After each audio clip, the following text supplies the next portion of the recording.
গ্রহণ সংক্রান্ত যাবতীয় তথ্য ইন্টারনেট ও বিভিন্ন প্রকার গ্রন্থ থেকে নেওয়া। সেটিকে মানা বা না মানা আপনাদের সম্পূর্ণ ব্যক্তিগত বিষয়। এ বিষয়ে চ্যানেল কর্তৃপক্ষ কোনোভাবেই দায়ী থাকবে না। নমস্কার বন্ধুরা, আজ আমরা সারা বিশ্বের মানুষ সাক্ষী হতে চলেছি এক মহাজাগতিক দৃশ্যের, যা বিগত 100 বছরেও দেখা যায়নি। আর সেটি হল শতাব্দীর সর্বব্যাপক ও সর্বদৃশ্যমান পূর্ণগ্রাস চন্দ্রগ্রহণ। পৃথিবীর প্রায় 95% মানুষ প্রত্যক্ষ করতে পারবেন এই চন্দ্রগ্রহণ। এই চন্দ্রগ্রহণটি স্থায়ী থাকবে প্রায় 82 মিনিট। এটি সাম্প্রতিক বছরগুলিতে ঘটে যাওয়া চন্দ্রগ্রহণগুলির মধ্যে অন্যতম একটি দীর্ঘস্থায়ী ঘটনা। গ্রহণ চলাকালীন চাঁদকে আমরা উজ্জ্বল কমলা বা সম্পূর্ণ লাল রঙের দেখতে পাব, যা লাল মুন নামে প্রচলিত। এই ঘটনাটি ঘটে যখন পৃথিবীর বায়ুমণ্ডল সূর্যের আলোকে ভেঙে দেয় এবং সেই আলো চাঁদে পৌঁছে লাল আভার সৃষ্টি করে। এজন্য চাঁদকে দেখায় রক্তাভ বা লাল মুন। আজ 7ই সেপ্টেম্বর 2025 রবিবার আমরা সেই মহাজাগতিক ও অলৌকিক ঘটনার সাক্ষী হতে চলেছি। আসুন প্রথমেই আপনাদের জানাই এই পূর্ণগ্রাস চন্দ্রগ্রহণের সম্পূর্ণ সময়সূচি।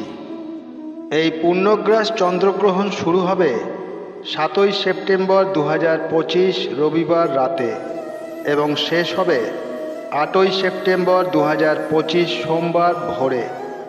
এটি হবে পূর্ণগ্রাস চন্দ্রগ্রহণ। পূর্ণতার সময়কাল হবে প্রায় 82 মিনিট। এই সময় চাঁদ সম্পূর্ণ পৃথিবীর ছায়ায় ঢুকে গিয়ে রক্তিম লালচে রঙে জ্বলজ্বল করবে। ভারতীয় সময় অনুযায়ী পেনাম্ব্রাল শুরু 7ই সেপ্টেম্বর রাত 8টা 58 মিনিটে। আংশিক গ্রহণ শুরু হবে রাত 9টা 57 মিনিটে। পূর্ণগ্রাস শুরু হবে রাত 11টার সময়। গ্রহণের সর্বাধিক মুহূর্ত রাত 11টা 42 মিনিট।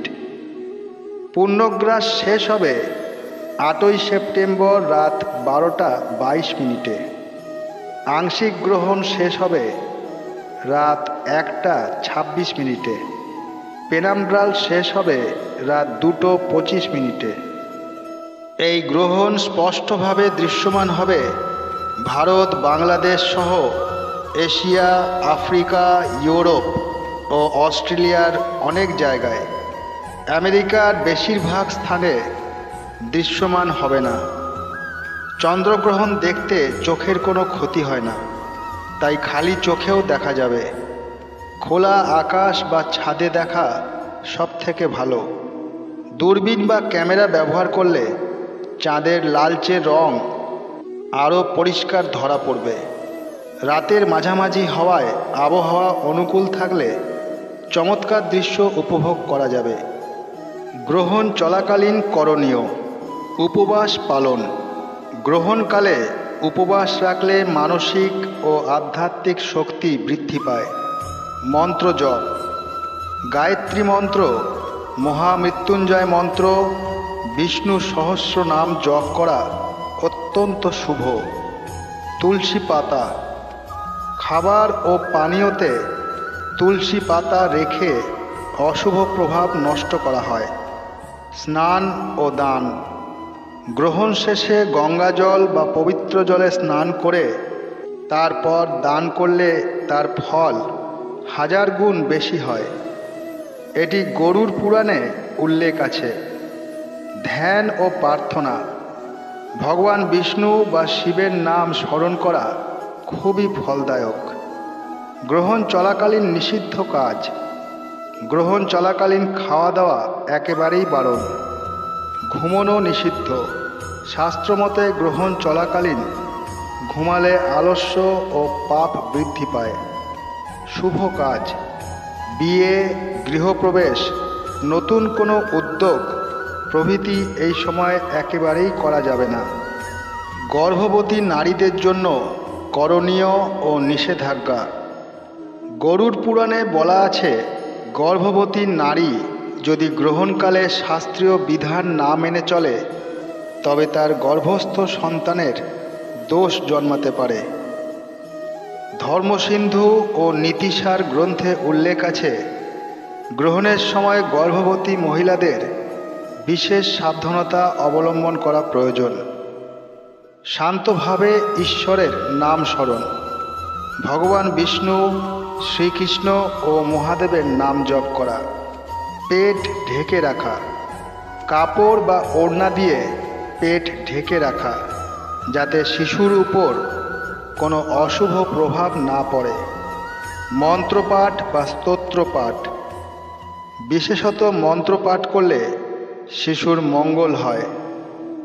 একাগ্র মন, মায়ের মানসিক অবস্থা শিশুর উপর প্রভাব ফেলে, তাই এই সময় একাগ্র মনে থাকা প্রয়োজন। এই সময় কাটা ছেঁড়া কাজ না করা, সূচ সুতো কাঁচি ছুরি এসব ব্যবহার একেবারেই বারণ। এই সময় গ্রহণ দেখা বা আকাশের নিচে দাঁড়ানো উচিত নয়। গ্রহণ চলাকালীন ঘুমানো বারণ। এই সময় কোনো প্রকার খাওয়া দাওয়া করা যাবে না। এই সময় শারীরিক সম্পর্ক স্থাপন করা একেবারেই উচিত নয়। কারুর সাথে কথা কাটাকাটি, ঝগড়া বা কোনো রকম অশান্তির মধ্যে জড়ানো উচিত নয়। এই সকল বিষয়গুলি সম্ভব হলে মেনে চলার চেষ্টা করবেন, তাহলে মা এবং শিশু উভয়ই সব দিক থেকে নিরাপদে থাকবেন। আজকের মতন ভিডিওটি এখানেই শেষ করলাম। গ্রহণ সংক্রান্ত কোনো প্রশ্ন বা মতামত থাকলে কমেন্ট বক্সে লিখে জানাবেন। আর এই ভিডিওটি দেখে যদি উপকৃত হয়েছেন বলে মনে করেন তাহলে একটি লাইক করে দেবেন এবং বন্ধুবান্ধবদের সাথে শেয়ার করে দেবেন।